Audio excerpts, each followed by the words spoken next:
Welcome to PENSARE Basketball. Today, we're going to talk about RJ Barrett's superpower and why it isn't what you think it is, and how it has absolutely catapulted the Toronto Raptors into one of the best offenses in the NBA. We will take a look at the stats. We will look at how he's doing it, what it all means, and perhaps what it means and the broader implications of the fact that RJ Barrett does not have a contract.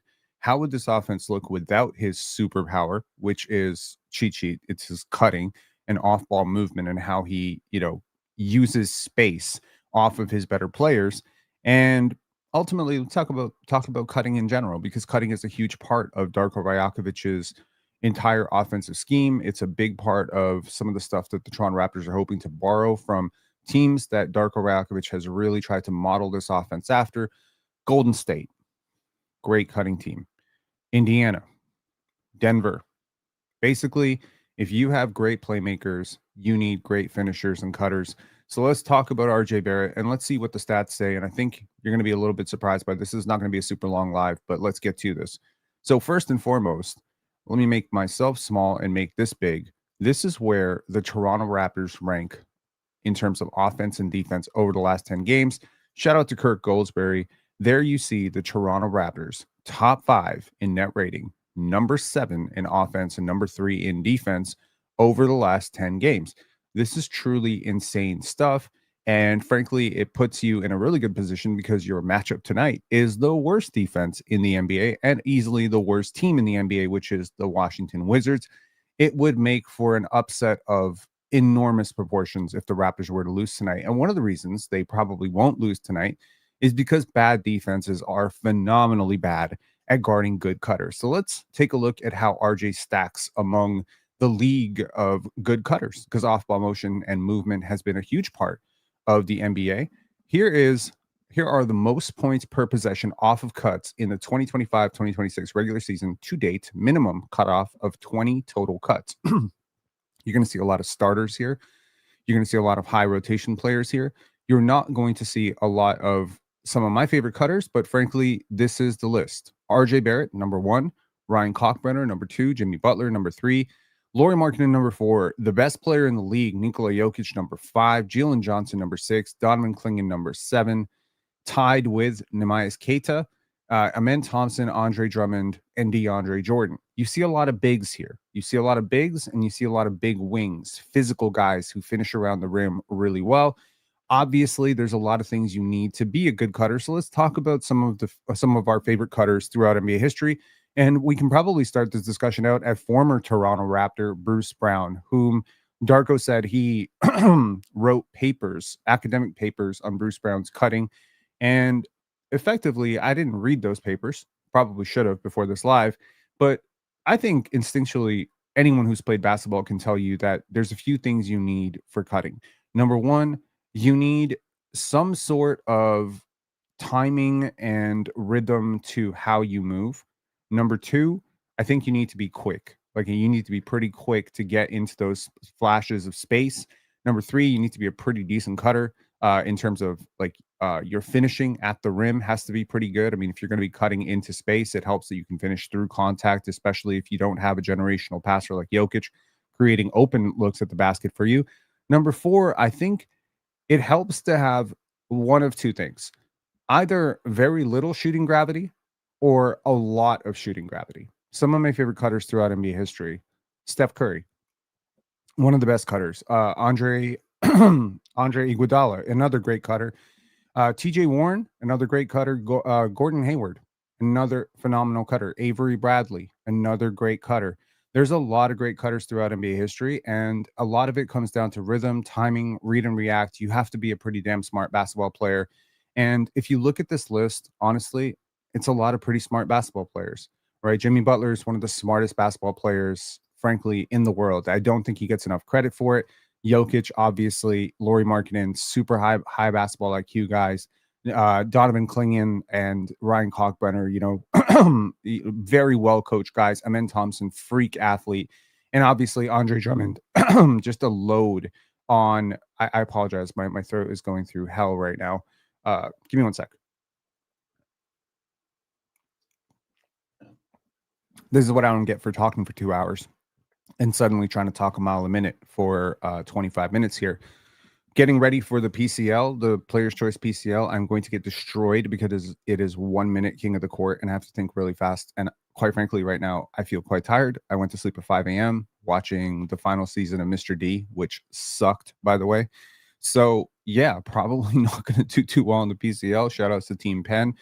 We will be having our team meeting at 4:30 to go over our notes, but yeah, I don't feel too good about our chances in the PCL, man. I'm going to be honest with you, but we'll do our best. We will show up, we will know our shit, and we will do our best. Yeah, I have not fared well in the PCL historically. But let's take a look at the context around how RJ Barrett cuts and some of the stuff that he does really, really well, and see what the defense looks like before he makes his move. Because I think that these examples are going to shine a bright light in terms of A, how he's doing what he's doing. B, how good he is at what he's doing. Three, how replicable what he's doing is for a potential replacement, because I think a lot of us have complained about RJ's defense, RJ's tunnel vision, RJ's off-ball gravity, shooting, etc. But this is a great way that Darko has worked around his lack of shooting gravity, which is to say teams don't hug him when he's away from the play like they do Jamison Battle, like they do Ochai Abaji sometimes, like they do especially Grady Dick and Sandro Mamukelashvili. So how do you leverage that into your advantage? One of the things that, Scotty Barnes really struggled with in his second year was teams were backing off of him like 15 feet and he wasn't attacking that space. When a team gives you ample amounts of runway because they're just ignoring you away from the ball, that's a great way to get into your drive and attack the closeout, right? A lot of space means you have wider playmaking angles because you're basically creating a lack of gravity everywhere you go. So that means you have an abundance of space. And one of the things you can do with that space, obviously, you can take dare shots like Scotty refused to take in his second year. Like RJ's been hitting a lot of his open catch and shoots this year, even though he went through a bit of a scoring drought, shooting drought there. But he is taking the ones that he's supposed to take. And the Raptors obviously encourage that because if you don't take it, I mean, it's a good shot for you, relatively okay, historically over the last couple of years, open catch and shoot shooter. So we want him to take corner threes. We want him to take above the break threes in rhythm when open. That's a good shot for RJ Barrett. But also, if ever a team were to respect his drive, his shot, then he could just drive past them because RJ is the best driver on this team. But when you don't have the ball in your hands, i.e., we don't put the ball in your hands to create like we did last year, how do you utilize that lack of usage, lack of touch time, lack of front court possessions? He's not number one or number two in terms of touches on this team. He's, I think, fourth in terms of front court touches after Emmanuel Quickley, Scotty Barnes, and Brandon Ingram.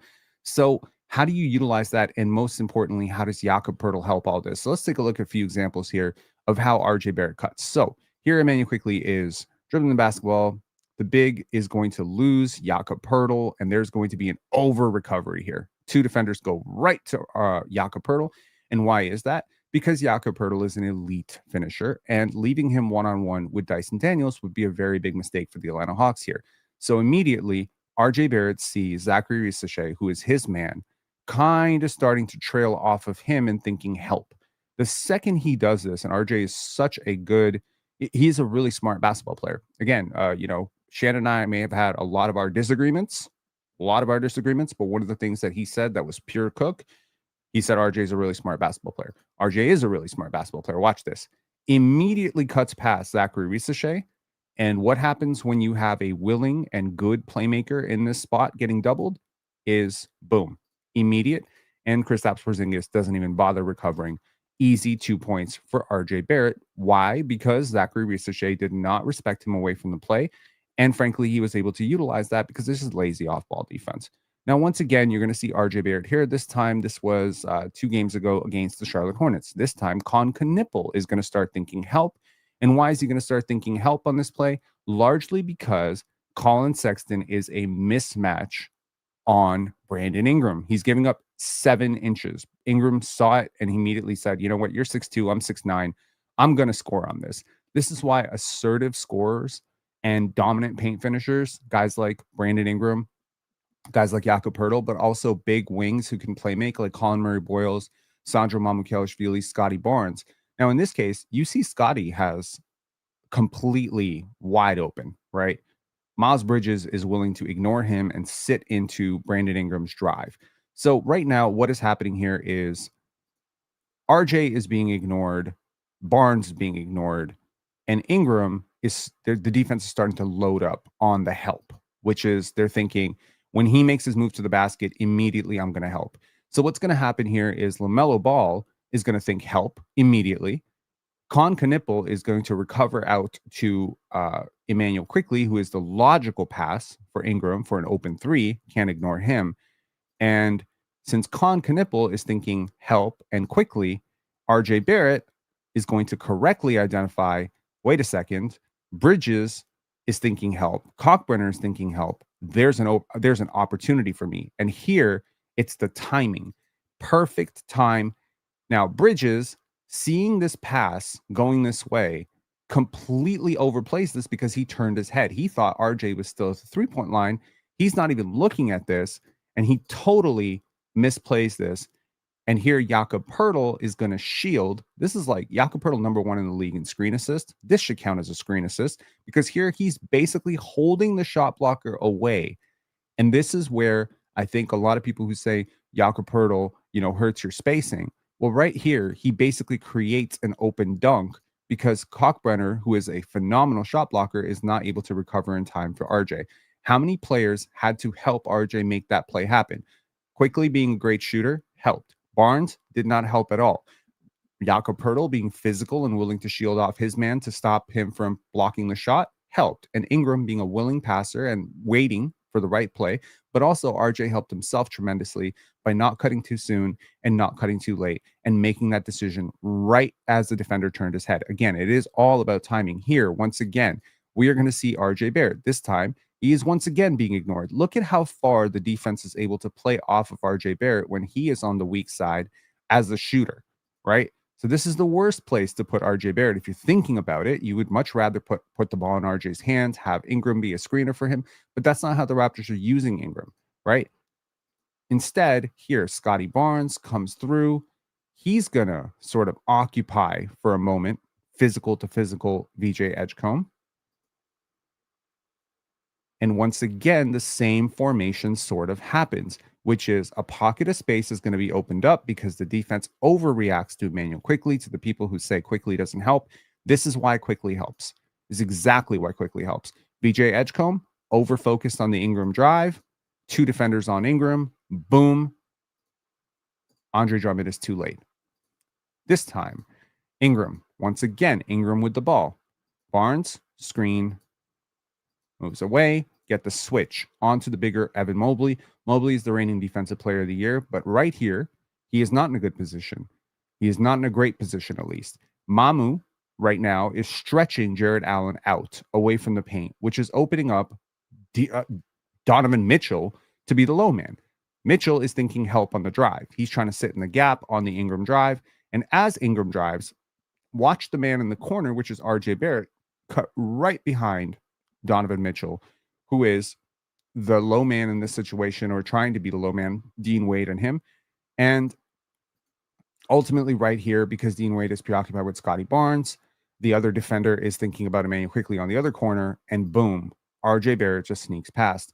He does this so often. He is the leading guy in the league in terms of efficiency on these plays because his timing is so freaking phenomenal. And once again, like, I don't know this for sure, but I think watching Bruce Brown every single day probably helped a lot. Bruce is phenomenal in this. Bruce also has very little shooting gravity. Bruce is also an insanely smart basketball player. Bruce is also a really good passer out of those plays. And it helps in this case that when RJ Barrett gets the ball, that dribble, pass, shoot are all options. A lot of those players who are leading the league in terms of points per possession off of cuts, they're not great passers. Laurie's a good passer, right? Jokic is a great passer, so that unlocks a little bit of an extra wrinkle into the value of their cuts. But Andre Drummond and DeAndre Ayton are not great passers, so this is something. Pensare Baseball, okay. Rob, go winning the PCL. Win the PCL. Do you want to pay off that mortgage or not?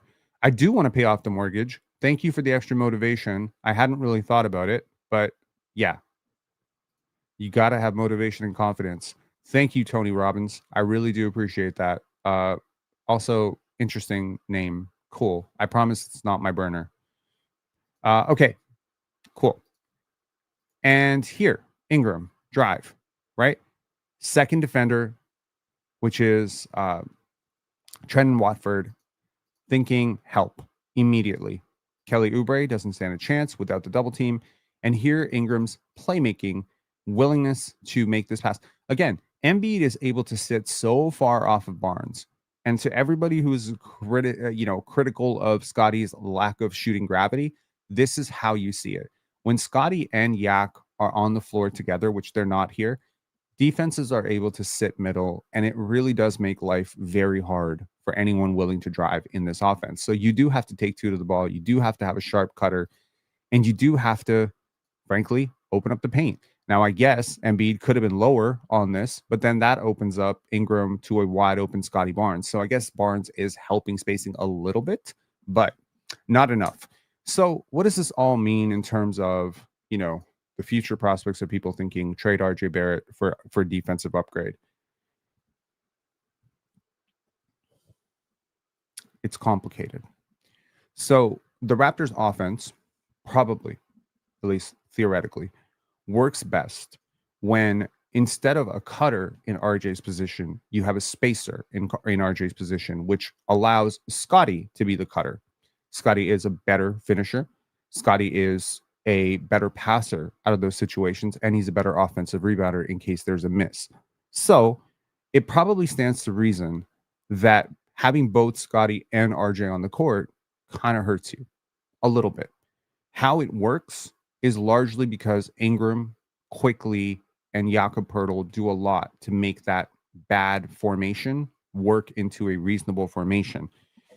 If you've ever wondered why the Raptors start out games so slow, why their starting lineup doesn't feel as good as it does, despite the fact that they have the five most talented players on the team in that starting lineup, this is a large reason why. Defenses are too willing to sit off of RJ and Scotty drives. It's going to make Ingram's life very hard in terms of finishing drives. But when you replace RJ with a Mamu, who is still a very, very good cutter, or a Grady, who is also a very good cutter, when you replace it with that, the equation in terms of how the defense plays, it completely changes. So again, to everybody out there who thinks RJ is a superstar because he scores the second most points per possession, this is a little bit of a window in terms of how he's scoring. To the people who think he's totally useless on offense and just sucking up possessions, this is an example of that not being the case. To the people who think you can just replace him with just any old guy who can defend, no, you can't, because RJ does have value offensively. He is a player who still on a drive commands respect, and he is still, in my opinion, the best driver on your team. So if you were to trade RJ Barrett, you would have to find some way to replicate his production, and his production is leading to a top 10 offense consistently throughout the year. So thank God. Honestly, I know sweating out, crashing out over assistant coaches leaving is probably something that is better reserved for like Reddit forums. But I got to tell you, I love Jama Malalela. He was one of my first choices to have the Raptors' actual head coaching job when it became available. I love Jama. I've loved him for years. Very happy he's sticking around. It would be a really weird thing to lose him, towards the end of the next season. So shout out to Jama Malalela. Glad he's sticking around. I know, selfishly, it's probably sucky for me to be rooting for him to stay on as an assistant as opposed to go and coach the New York Liberty, given, that they have two of the best players in the WNBA. Maybe he can get, that kind of contract. But honestly, I haven't seen a lot of coaches go and be a head coach in the WNBA and then get the head coaching job in the NBA. It might be better to just stick around as lead assistant on a really, really good Raptors team. You might just play this out a couple of years. Next thing you know, Jama Malalela, the head coach of the Charlotte Hornets or something like that in a few years. So shout outs to Jama for staying put. Love Jama. And shout outs to RJ Barrett for, utilizing space, just really bending space. And I think there's something that really bothered me about the Players' Choice panel today, which was, a particular panelist who shall remain nameless, talking about Dennis Rodman. I think people sometimes diminish how important small things are on the court. Cutting, rebounding, defensive positioning, hustle. These things are not for everybody. I remember a coach that I had once said, hustle is a talent because not everyone does it.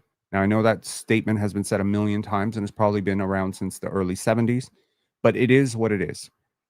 Second jumps, Jonathan Mobo's defense, Elijah Martin's pressure, Chucky Hepburn's persistence on the ball. These things are not for everybody. Your life could be on the line, and I promise you, you cannot replicate that production. If Scotty Barnes' life was on the line, he couldn't go and get 30 rebounds like Dennis Rodman. It is a talent. It is an insane talent. Nose for the ball, hand-eye coordination, all these things, they are talents. Ben Wallace has talked about it. And too often people look at these talents as replicable, and cutting, off-ball movement shooting, hustle stats, defense, deflections, these things are not easy to replicate. And that's why we need to salute the players who do the small things. So shout outs to RJ Barrett and shout outs to all of you. Shout outs to all of you. And I will talk to y'all later after the game today. The Toronto Raptors faced the Washington Wizards. Was supposed to go to the game today, had to do a debate. Do I want to go to the game, watch the Raptors win live, and then come in and do the post game 2 hours later? Or do I want to sit at home, watch the game, and do the post game 2 minutes after the game is over? I've noticed lately that our numbers have been lagging on the live streams because I often start live streams 10 minutes after hello and welcome. I'm going to try something out for a week where, despite I don't want to do it, but I'm going to try it for the next week and a half. I'm going to try to start lives, post game lives, the second the game is over, if not a second before the game is over, if it's a blowout. Okay, and we'll see. Maybe we can draw in a larger crowd. I don't really care too much about numbers per se, but you know what? I do have a big goal for this year, which is, mortgage, paying it off, 41 days remaining. And if that means 2,000 more views because I start 10 minutes earlier, it would be really, really stupid. Talking about small things isn't engaging content for casual fans. It is. And my girlfriend and I talked about this yesterday when I was just talking about what I can do to make Pensare basketball lives better, talking about all this stuff. And she said something interesting. She said, what you've built here isn't for everyone. And I think I have to remind myself that every single day, that this is not for everybody. This is never going to appeal to everybody. And the minute I start appealing to everybody, I will no longer be myself. So it's not meant to appeal to everybody. It is actually just meant to appeal to the it's meant to appeal to the YouTube algorithm, basically. Because when you are a fan watching the game, and most people are so instantaneous now, you want that reaction 2 seconds. And last year, I allowed Raptors Republic to go first. I would often, if you remember, go like 20 minutes, 30 minutes after Raptors Republic. My post games were always late. That's usually because I wanted a moment to digest. I didn't want the instant reaction. I thought our fans would be patient. Apparently, casual fans are not patient. And I think, if I think about it from a broader perspective, I think casual fans should listen to what we're saying. I genuinely believe we're doing the best post-game show. I would like to keep making it better, and I will find every way to do that. Compromise on the quality, never. But compromise on the timing by 5 minutes by being better prepared, I can do that. I'll talk to y'all later. Enjoy, and give this video a like if you perhaps thought about something new today. Peace.